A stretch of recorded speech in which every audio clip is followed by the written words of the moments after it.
Hello दोस्तों, आप सभी का स्वागत है मेरे यूट्यूब चैनल पर।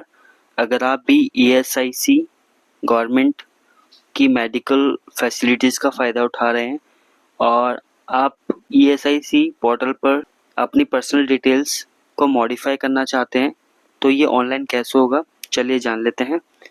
क्रोम को ओपन करना है, आपको टाइप करना है ईएसआईसी, उसके बाद फर्स्ट लिंक पे आपको क्लिक करना है।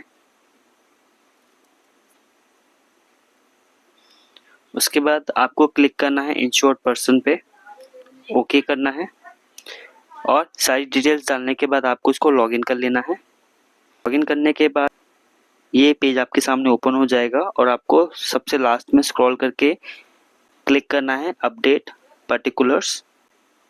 उसके बाद आपको अपना एम्प्लॉय कोड को सिलेक्ट करना है और पर्सनल डिटेल्स पे आपको क्लिक करना है। एक अलग से पेज आपके सामने ओपन हो जाएगा जहाँ पे आपकी सारी पर्सनल डिटेल्स विजिबल हो जाएगी। आप अकॉर्डिंग उस डिटेल्स में चेंजेस कर सकते हैं, अपने डॉक्यूमेंट्स अपलोड कर सकते हैं और उसको अपडेट कर सकते हैं।